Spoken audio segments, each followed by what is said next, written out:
करने काफी अच्छे तरीके से फर्स्ट डे से ही आप देखोगे कि बायोडाटा का हर पार्ट वो डिटेल में डिस्कस करते हैं, करंट अफेयर्स को कैसे डील करना है, सिचुएशनल पर्सन को कैसे डील करना है। तो उन्होंने एक टॉपिक बाय टॉपिक अच्छे से मुझे कॉन्फिडेंट कर दिया कि आपको ये चीजें पढ़नी है, ऐसे करनी है। मेरी खुद की पर्सनल मॉक रही सर के साथ, तो सर ने मेरे अपने एस्पेक्ट पे बात किया कि आपको क्या क्या improve हुई। आप दोस्तों के साथ, फैमिली के साथ प्रैक्टिस करो, बट उनसे ओपिनियन सीख मत करो। वो आपकी छोटी छोटी कमियां बताएंगे कि अच्छा ये आप में नहीं, ये आप में नहीं। वो ठीक है, आपको एनालाइज करना है, बट वो आके फिर सर के साथ आप डिस्कस करो कि सर सच में ये मेरी कमी है या फिर बस लोगों की ओपिनियन है।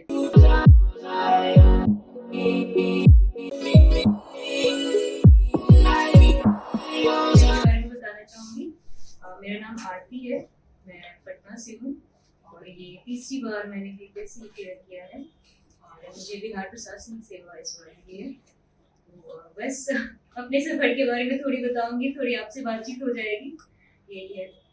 तो कहाँ से शुरू करूँ? अच्छा, मैं थोड़ी अपनी लाइफ के बारे में बताती हूँ।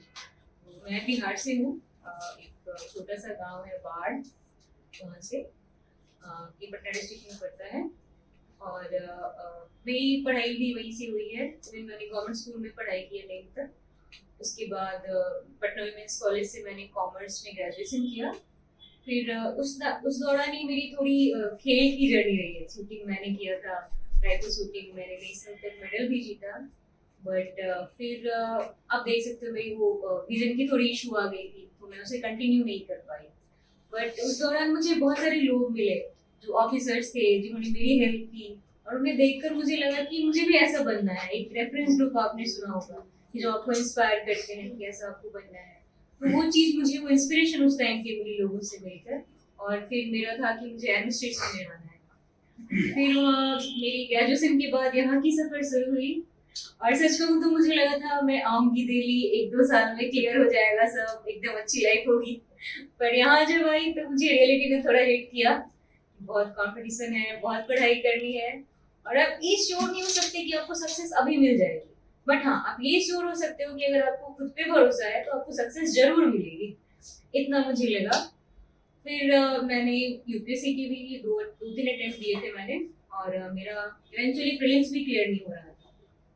फिर मैंने सोचा थोड़ा स्टेट पीसीएस का ट्राई किया जाए। फिर मैंने बिहार पीसीएस का दिया और इवेंचुअली मैंने 3 अटेम्प्ट दिए हैं और तीनों ही क्लियर हुआ मेरा। और पहली बार में मुझे सप्लाई इंस्पेक्टर की पोस्ट मिली, दूसरी बार में रूरल डेवलपमेंट ऑफिसर की, और अभी इस बार मुझे बिहार प्रशासनिक सेवा मिली है। तो बस यहाँ तक की जर्नी आपके सामने है। अब आप बताएं, आप किस चीज के बारे में सुनना चाहेंगे? मैं जनरल इंटरव्यू की बात करूं या फिर अपनी मतलब जो यूपीएससी के रिलेटेड है उसके बारे में? अच्छा चलो ठीक है। अच्छा, थोड़ा सा मैं बीपीएससी का ही बता देती हूँ कि अगर किसी को रिलेट कर पाए तो अच्छा होगा। तो देखो, मैंने यूपीएससी का किया था, तो उस चीज ने मुझे काफी हेल्प किया बिहार पीसीएस में, क्योंकि सिविल सर्विसेज की जो एग्जाम होते हैं उसकी बेसिक पेपर जो होते हैं उसमें काफी सिमिलैरिटी होती है। तो जो जनरल स्टडीज का था, जीएस के पेपर्स मैंने अपना यूपीएससी वाला ही फॉलो किया था। बिहार के लिए मैंने बस बिहार स्पेसिफिक बिहार जीके की बुक पढ़ी थी, लूसेंट की बुक थी, वो एक क्राउन का मैंने रेफर किया था। और करंट अफेयर्स के लिए घटना चक्र और केबीसी नैनो की एक बुक आती है, वो मैंने रेफर किया था। बाकी ये प्रीलिम्स की बात थी। और मेंस में फिर मैंने प्रीवियस ईयर क्वेश्चन ज्यादा रीड किया था, क्योंकि मैंने प्रीवियस ईयर सारे क्वेश्चंस लिए, मैंने चेक किया कौन कौन से टॉपिक रिलेवेंट है एग्जाम के लिए, और मैंने उसकी स्पेसिफिक सारी तैयारी की। अब मैं आती हूँ इंटरव्यू पे। तो मैंने 3 इंटरव्यू दिए और तीनों में मेरे मार्क्स काफी वेरी किया है। अभी इस बार का मार्क्स नहीं आया, बट मुझे लगता है अच्छा ही आया होगा, इसलिए अच्छी रैंक मिलेगी। पर जो पिछले 2 बार का था उसका मैं बताती हूँ। फर्स्ट 65 बीपीएससी में उस टाइम क्या हुआ था कि पहले बीपीएस 66 बीपीएससी का मेंस था, और उसके 10 दिन बाद ही इसका इंटरव्यू था, 65 का इंटरव्यू था। मुझे बस 10 दिन का टाइम मिला था और मैंने भाग दौड़ में बस अपना जैसे भी हुआ मैंने मॉक इंटरव्यू दिए और जाके इंटरव्यू दे दिया। तो मुझे बड़ी गंदी पास आए थे, 65 आया था 120 में। अभी सेकंड बार का बताती हूँ। सेकंड बार भी ऐसा ही हुआ। 5 जून को मेरा यूपीएससी का प्रीलिम्स था और 18 जून को मेरा बीपीएससी का इंटरव्यू था। तो बीच में बस 13 दिन का वक्त मिला। इस बार भी ऐसे ही किया मैंने, जितना मुझे लगा कि अरे सब तो पढ़ाई है, बस मॉक इंटरव्यू देना है और जाके इंटरव्यू दे देना है। उसमें मेरे 64 मार्क्स आए आउट ऑफ 120।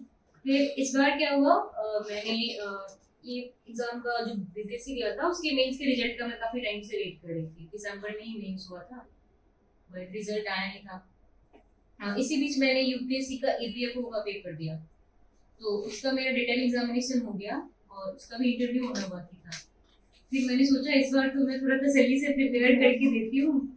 फिर मैंने यहाँ ज्वाइन किया, फिर वेस्ट में ज्वाइन किया, क्योंकि मुझे लगा था कहीं ना कहीं तो मुझसे कमी रह जा रही है कि मेरे इंटरव्यू में अच्छे नंबर नहीं आ रहे। तो वो एक डर बन जाता है, पता है, बार बार फेलियर आपको मिलता है या फिर कम आते हैं आपकी जितना आपकी एबिलिटी है उससे, तो आपको लगता है ना कि सेल्फ डाउट हो जाता है कि मुझ में कोई कमी है इसलिए मेरे अच्छे नंबर नहीं आ रहे।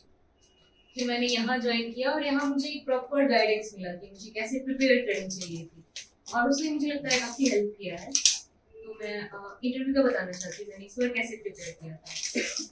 तो यूपीएससी में क्या होता है, एक प्रॉपर डैप आपको फील करवाते हैं, तो आपको एक पता चल जाता है कि आपके रिलेटेड टॉपिक्स क्या क्या होंगे। तो मैंने बस डैप को मेन ऐसे ये टॉपिक लिया जो जो मेरी चीजें थी, लाइक मैं अपने स्टेट के बारे में अच्छे से, अपनी हॉबीज के बारे में, अपना ऑप्शन सब्जेक्ट क्या है, मेरा ग्रेजुएशन सब्जेक्ट क्या है। तो सर ने मुझे ये कहा कि हर पहले में क्या होता था कि लोगों के ट्रांसक्रिप्ट पढ़ती थी, हर इससे एक क्वेश्चन पूछ लिया, इससे कोई पूछ लिया, मुझसे पूछ लेंगे तो क्या होगा। पर सर ने मुझे कहा कि देखो हर बच्चा अपने आप में यूनिक होता है, उससे रिलेटेड इन्फॉर्मेशन यूनिक है, तो जो आपकी चीजें हैं आप उसे प्रिपेयर करो, ना कि दूसरों को देखकर आपको डरना है। तो मैंने अपने डैफ के सारे टॉपिक्स बहुत अच्छे से प्रिपेयर किए। और दूसरी चीज थी कि मैंने इस बार प्रैक्टिस बहुत ज्यादा किया। पिछले बार क्या होता था कि मैं बस मॉक देती थी और मैं उसकी रिव्यू पे रखता था कि अच्छा ये चीज गलत बोल रहे हैं तो इसे करना है। इस बार मैंने दोस्तों के साथ या उनसे मैंने प्रैक्टिस किया, बट ओपिनियन नहीं है, ओपिनियन मुझे सर से लेना था, बट मैंने प्रैक्टिस उन लोगों के साथ बहुत ज्यादा, न्यूज़पेपर बहुत अच्छे से पढ़ा, मिरर प्रैक्टिस की, खुद के साथ भी बातचीत को कहते हैं कि आप खुद से बात करते हो तो नई नई अच्छी आइडियाज मिल जाते हैं आपको। मैंने वो भी किया, गवर्नमेंट के साइट्स थोड़े फॉलो किए। तो ये सारी चीजें मुझे लगता है काफी हेल्पफुल रही है। और आप लोग बताओ और क्या बातें करनी चाहिए हमें? बस थोड़ा कॉन्फिडेंस, ऐसा कुछ वो गलत पूछ लेते हैं, ऐसा जो मतलब हमारी उससे थोड़ा बाहर है तो कॉन्फिडेंस थोड़ा सा डाउन हो जाता है, बस वो थोड़ा प्रॉब्लम है। देखो अभी पहली बार जब आप दोगे इंटरव्यू तो आपको थोड़ी सी तो नर्वसनेस होती है, वो सिचुएशनल है, क्योंकि हम इंसान हैं, हम नए सिचुएशन में जाते हैं तो हमें थोड़ा सा लगता है। बट अगर आप अपना डैप अच्छे से, अपनी आपकी जो बायोडाटा है उसको अच्छे से प्रिपेयर करोगे तो आपको 60 to 80% आपको श्योर रहना चाहिए कि वहीं से क्वेश्चन है। उससे आउट ऑफ द बॉक्स अगर आता है तो थोड़ी सिचुएशनल डीलिंग आपको यूज करनी चाहिए कि अच्छा ठीक है, अगर मुझे आपके रीच में है वो चीज तो आप बोलो कि हाँ से जितनी आपको आ रही है उतना बताओ। नहीं आ रहा है तो आप बहुत पोलाइटली उनको मना कर सकते हो कि सर मैंने ये नहीं पढ़ा है, मैं अपना नॉलेज अपडेट करना चाहूंगी, या सर मैं रिकॉल नहीं कर पा रही हूँ, मैं बाद में इसको पढ़ूंगी। तो आप ऐसे पोलाइटली मना भी कर सकते हो। ऐसा नहीं होता कि हमें सब चीज आएगी, ऐसा तो किसी से नहीं होता ना। और कॉन्फिडेंस की बात है तो आपको कॉन्फिडेंट रहना तो बनता है यार। आप इतनी दूर तक आए हो सफर करके, सोचो 80% बच्चे वहीं छट जाते हैं रिटन एग्जामिनेशन। इंटरव्यू में आप आए हो तो आप सिलेक्टेड 20% तो ऑलरेडी हो गए, बाकी आपको 1-2% में आना है। बस वो कॉन्फिडेंस रखो कि अरे यहाँ तक आ गई हूँ मैं, अब आगे भी आ जाऊंगी। ठीक है, और बताओ, सारी बातचीत करनी है आराम से। मैं भी यहीं बैठी थी 2-3 महीने पहले, पूछो इनसे, यहीं आपके बच्चे निकाल के बैठी थी अभी सही। तो मैं बस इसी का हिस्सा हूँ अभी, ऐसा कुछ नहीं है। तो आप लोग सारे अभी किस किस चीज की प्रिपरेशन कर रहे हो?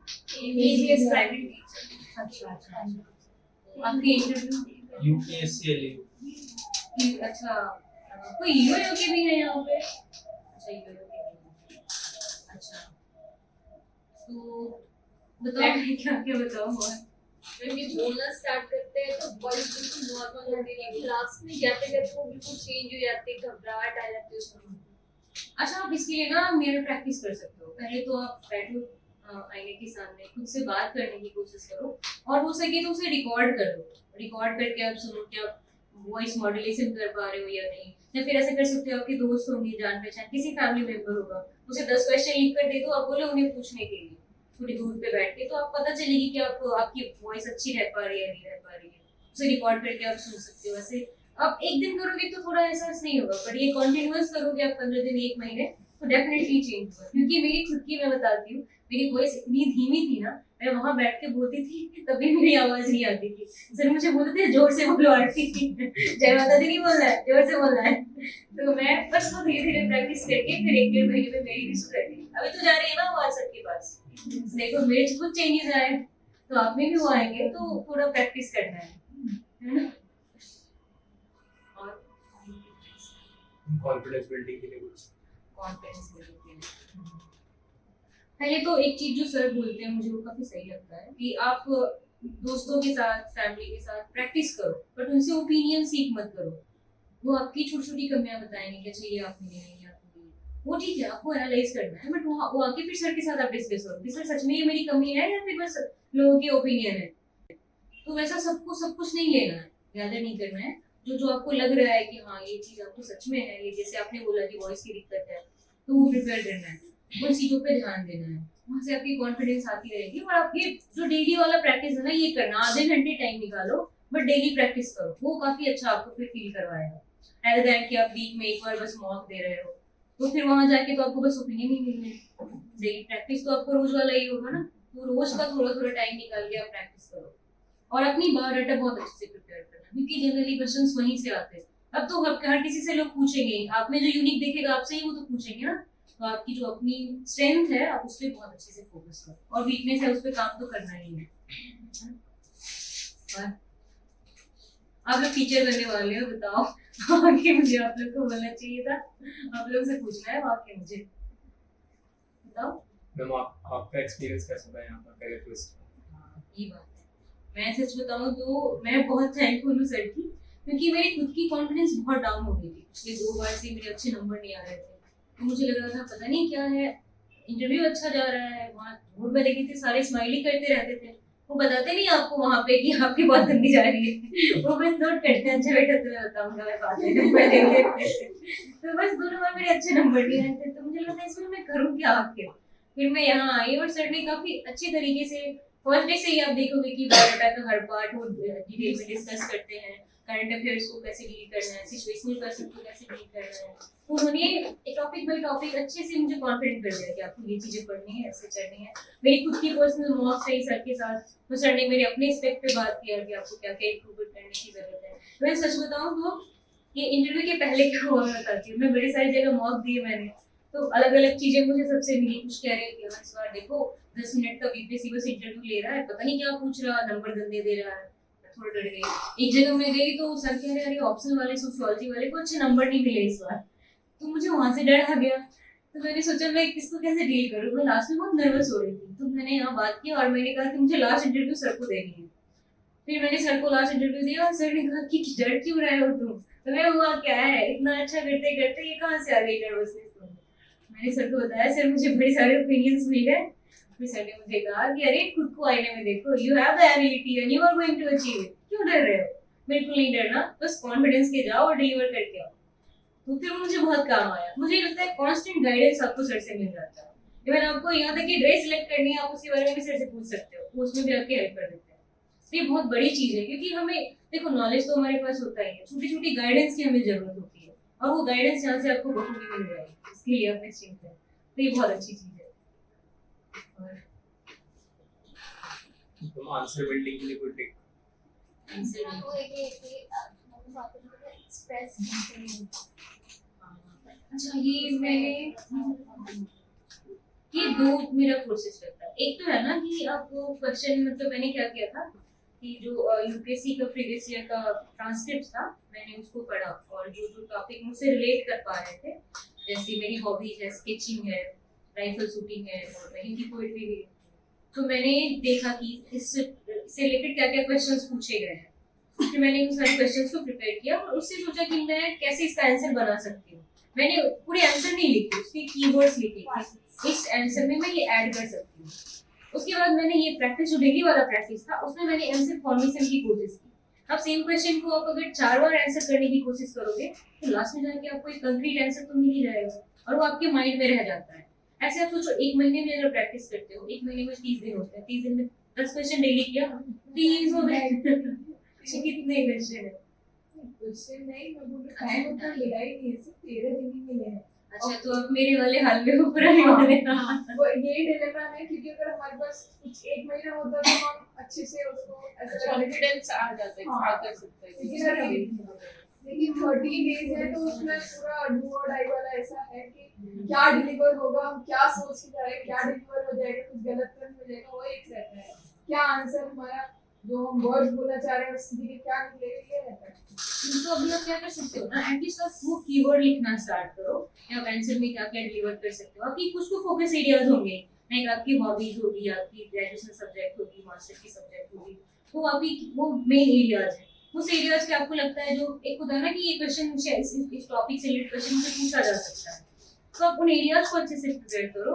उसके कुछ तो कीवर्ड्स आप लिख लो, कुछ थोड़े एटलीस्ट आप आधे घंटे नहीं 15 मिनट प्रैक्टिस तो कर ही सकते हो, तो उससे आपकी आंसर फॉर्मेशन थोड़ी अच्छी हो जाएगी। और मॉक दोगे तो फिर सर आपको बताएंगे कि आपकी क्या कमियां रह गई हैं, उस पर कैसे वर्क करना है, तो वो मॉक में बाकी चीजें आपको हो जाएगी। 13 डेज है। अच्छा कोई नहीं,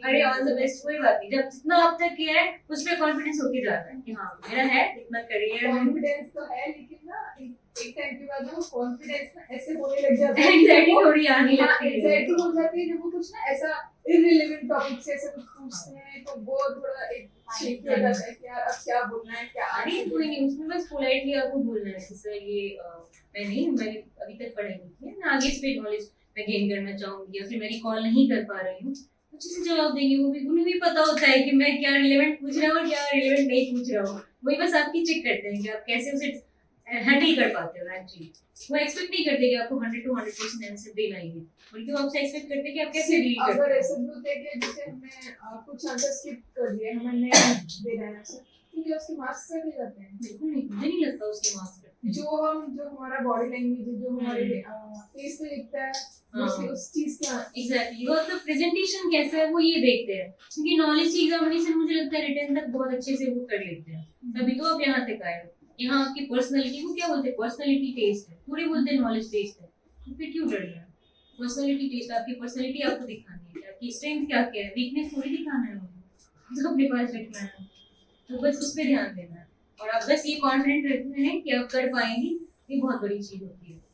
कॉन्फिडेंस तो है कि हाँ कर पाएंगे अभी, हाँ अभी तक तो ऐसा है, अरे उसको वहां तक ही रखना है, और आप लिस्ट में भी होंगी देखना। Hope so. All the best. जैसे क्वेश्चन हमसे पूछेंगे तो कई बार ना मतलब हमें तो आता है वो क्वेश्चन और मतलब इंफॉर्मेशन है और हम एक्सप्लेन भी करना चाहते हैं, पर कई बार ऐसा लगता है कि मतलब उसको कैसे प्रेजेंट मतलब ऑर्गेनाइज वे में हम कैसे करें और उसको कैसे प्रेजेंट करें, तो उस पे कैसे थोड़ा मैं आपको कहूंगी कि आपको जितने भी आंसर्स होते हैं ना उसको स्टैंडर्ड आप 1 मिनट तक का फॉर्मेट में रेडी करें, कि मुझे ज्यादा से ज्यादा मैक्सिमम 1 मिनट तक बोलना है उसके आंसर को, 3 से 4 लाइन मैक्सिमम है। और कोशिश करें कि जो एकदम रिलेवेंट वाला पार्ट है वो बोले, ऐसे नहीं कि उसको घुमाना है कि ऐसे बाहर की चीजें, पर जो पूछ रहे हैं उस पर स्टिक करना है, वो ज्यादा सही रहता है। ओवर स्मार्ट नहीं। हाँ ओवर स्मार्ट बिल्कुल नहीं बनना, क्योंकि वो हमसे ज्यादा एक्सपीरियंस है, तो उन्हें क्यों दिखाना अपनी एक्सपीरियंस।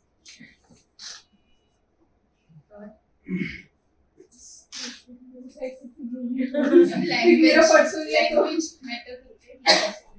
नहीं लगता लैंग्वेज, ये जो बस यूपीएससी सिविल सर्विसेज है वहाँ पे लैंग्वेज की थोड़ी होती है, बाकी स्टेट पीसीएस और केवी वगैरह में मुझे नहीं लगता लैंग्वेज मैटर करती है। बट हाँ ये होता है कि अगर आपसे आप कंफर्टेबल जिस लैंग्वेज में आप उसमें जवाब दो, और अगर वो जैसे आपको हिंदी में देना है, वो इंग्लिश में सवाल पूछ रहे हैं, तो उनको बोल दो कि सर मैं हिंदी में कंफर्टेबल हूँ, आप अलाउ करें तो मैं हिंदी में जवाब देना चाहूँगा। बाकी पोलाइटनेस भी दिख गई वहाँ पे, वो ज़्यादा अच्छा लगता है उन्हें, ऐसे बोलोगे डायरेक्टली तो उन्हें थोड़ा लग जाता है, वो भी तो हमसे बड़े हैं ना। वो जैसे अगर हमें हिंदी में देना तो हमें पहले उनसे परमिशन ऐसे लेनी पड़ेगी। हाँ पहले आप देखो कैसे खुद कर रहे हैं बातचीत, अगर वो ठीक है आपकी पहले इंट्रोडक्शन अगर पूछ लिया, आप हिंदी में इंट्रोडक्शन बोले तो ऑलरेडी समझ जाएंगे कि अच्छा बच्चे को हिंदी नहीं बोलना है, तो वहाँ से तो बात ही खत्म हो गई। पर अगर हाँ आपको ऐसे ही डायरेक्टली कुछ क्वेश्चन पूछ लिया और आपको लगता है कि इंग्लिश में पूछ लिया मुझे हिंदी में बोलना है, उन्हें बता दो कि सर मैं हिंदी में ज़्यादा कंफर्टेबल हूँ, तो मैं हिंदी में ही बातचीत करना चाहूँगी। वो बड़ी ऑपोर्चुनिटी होती है। पता है मुझे ये सबसे अच्छी चीज़ लगी कि जो यहाँ के मॉक वाले बोर्ड होते हैं ना, उससे ज़्यादा वहाँ पे पर्सनैलिटी दिखती है, आप जाओगे बहुत अच्छे से बात करते हैं, क्योंकि वो आपको सेलेक्ट करने के लिए बैठे हैं। इनफैक्ट मैं इस बार गई थी तो मुझे बोर्ड की जो चेयरमैन थी वो मैम थी, तो वो उन्होंने मुझसे कहा भी कि बेटा हम आपको सेलेक्ट करने के लिए बैठे हैं, आप बिल्कुल मत घबराएं, हम बहुत अच्छे से बात करें, भाई आप कंफर्टेबल रहें, कोई दिक्कत नहीं। तो वो खुद ही आपको कंफर्ट कर देंगे।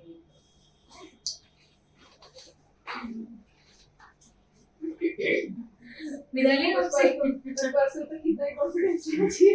अरे अब सबको इतना ही रहना चाहिए लास्ट तक, एकदम अच्छे से देना। चलो, ठीक है। मैं आपका कहा पोएट्री आपका हॉबी आप कुछ बताएंगे सुनाएंगे। कोई भी सुनना चाहे। अच्छा हाँ, ये मॉक इंटरव्यू में से बड़ा करवाया गया था। एक ने तो कहा था स्केच ही बनाओ, मैंने उनकी स्केच बनाई थी। पोएट्री भी है। अच्छा मैं एक सुनाती हूँ कि मैंने खुद के मोटिवेशन के लिए लिखा था। जनरली मैं खुद के लिए लिखती हूँ। गली गली डगर डगर, क्या शाम क्या सहर, चल रहे हैं धुन में हम, बड़ी लंबी है अपनी सफर। अनजान सी इस राह में दुश्वारियां हजार हैं, कई मुश्किलें कई अड़चने रोकने को तैयार हैं। अब न रुकेगा ये कारवां, स्वयं से ही यह वादा है, ऐ मंजिल तुझे पाकर रहूं मैं, बस एक यही इरादा।